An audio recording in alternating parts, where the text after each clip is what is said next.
법륜 스님을 모셔보도록 하겠습니다.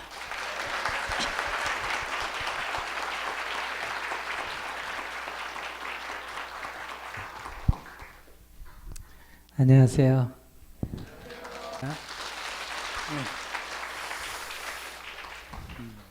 제가 이제 스님께 하나 질문 드리고 그 다음 여러분들이 질문할 수 있으니까 마음의 준비를 해주시고, 또 질문하실 때는 한 5문장에서 10문장 이내로 이렇게 자기 생각을 정리해 주시면 좋을 것 같습니다.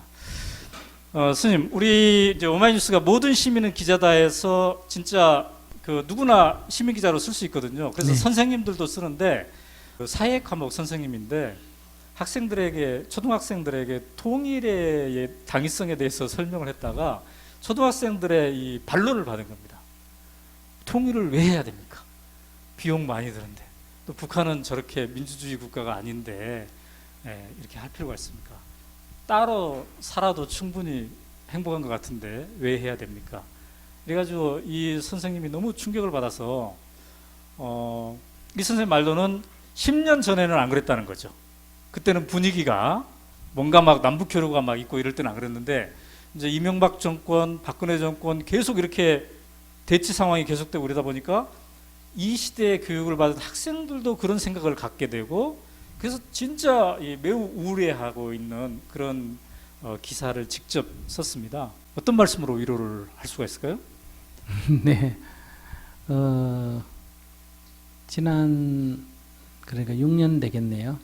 지난 6년 동안 매일매일 언론에, 아이들이 보는 뉴스에는 남북관계의 갈등, 심지어는 전쟁까지 일어날 것 같은 그런 것만 계속됐으니까, 지금 초등학교 6학년이라면 걔가 1학년 때부터 지금까지 경험한 모든 것은 남북관계가 악화된 상태에서만 봤잖아요.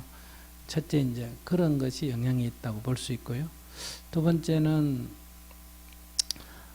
초등학생은 어리지 않습니까? 그 어린 학생이 그 어떤 사물의 본질을 꿰뚫어 본다는 것은 어렵지 않습니까? 그 어린다는 말은 어리석다는 말이거든요. 그 어리석은 학생의 생각에 너무 그렇게 상처받을 필요가 없지 않느냐, 이렇게 생각이 들고요. 그다음에 이제 조금 본질적으로 들어가서 본다면 지난 50년과 이후 50년이 좀 다르다는 거예요.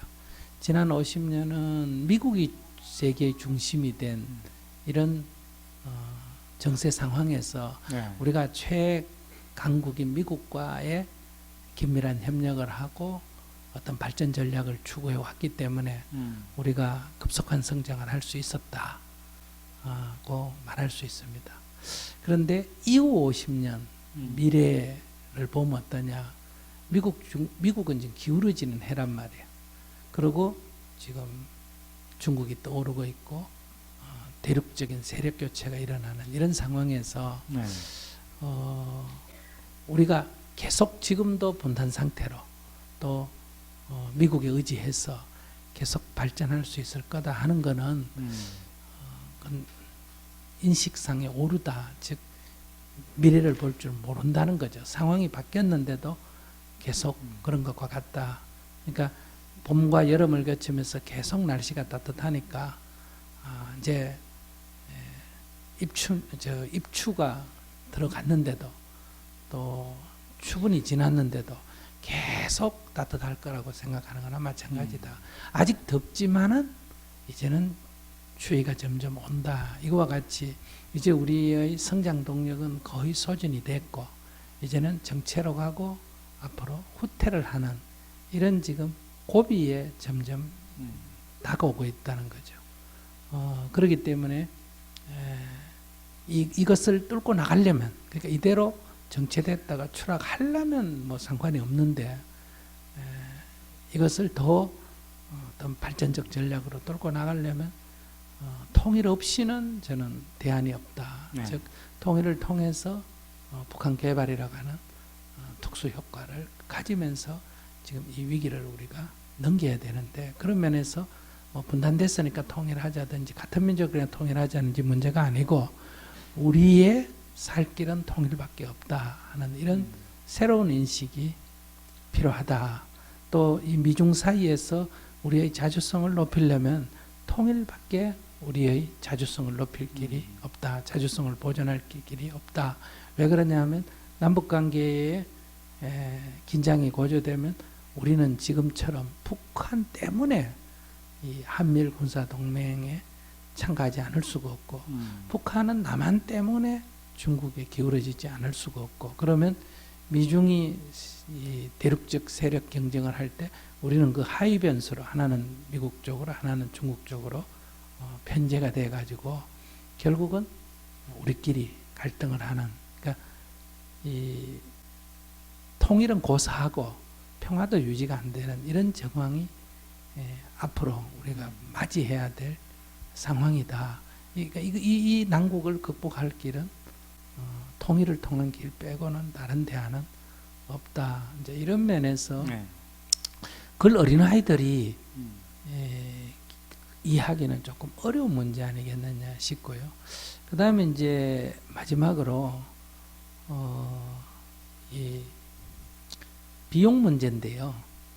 그러니까 여러분들이 만약에 자녀를 학교에 안 보내고 그냥 집에서 그냥 일 시키면 돈도 별로 안 들고 훨씬 네. 이렇게 그 돈 갖고 옷도 더 살 수 있고 아파트도 더 넓힐 수 있잖아요. 근데 왜 애들 교육을 시킵니까? 그게 소비 아니라는 거예요. 그건 투자지 소비가 아니다. 우리가 회사가 공장을 짓는 거는 그건 투자지 소비가 아니거든요. 그러니까 북한을 우리가 건설하는 거는 그거는 투자 비용이지 소비 비용이 아니에요. 비용이라고 말할 때. 그러니까 통일 비용은 투자 비용이지 소비가 아니에요. 그렇기 때문에 투자 비용이라는 거는 돈이 부족하면 외부에서 꼬와가지고라도 투자하면 되는 거예요. 외자를 가져와서. 왜? 투자기 때문에 그건 다 앞으로 더 큰 이익이 남을 수밖에 없거든요. 그래서 통일 비용이 얼마냐 하는 것은 아무 의미가 없습니다. 그걸 투자 비용이라고 계산하면 아무리 많아도 상관이 없는 거고 그걸 이제 소비 비용처럼 자꾸 생각하니까 우리끼리 살면 잘 사는데 못 사는 쟤들 먹여 살리려면 돈 들지 않냐 자꾸 이런 생각을 하는데 그저 북한이 못 사니까 밥 먹인다 이 생각만 하는데 그 사람이 밥 먹고 일하러 가면 돈 받는다 이 생각은 안 한다는 거예요. 지금 우리나라에서 사람 한 사람이 일하면 아마 못 받아 100만 원 받는데 북한에 있는 노동력이 한 달에 100만 원씩 받는다면 그 돈이 천문학적인 숫자예요. 그 사람들이 먹는 밥은 10만 원어치도 안 된다는 거예요. 그러니까 그런 면에서 북한의 어떤 그런 지하 자원이든 뭐 북한의 그 심지어 사람들이 소비하는 것도 사실은 다 투자에 속한다. 지금 인건비가 이렇게 날로 비싸지기 때문에 우리나라 중소기업들이 지금 국내에서 못 견디잖아요. 그러니까 중국 갔는데도 이제 중국도 인건비가 오르니까 갈 데 없잖아요. 그래서 벵글라데시로 뭐 이런 데 가서 굉장히 어려움을 겪고 있는데 이 중소기업들이 북한 노동자들하고 결합한다면 이것은 상생적 효과가 나지 그 부담으로 다가오는 거는 아니에요. 네. 그런 면에서 그 돈이 얼마 든다고 계산하는데 그 얼마라는 것이 투자로 생각한다면 아무 문제가 안 되지 않느냐. 뭐 그런 면에서 우리가 생각을 좀 바꿔야 된다 이렇게 생각합니다. 네.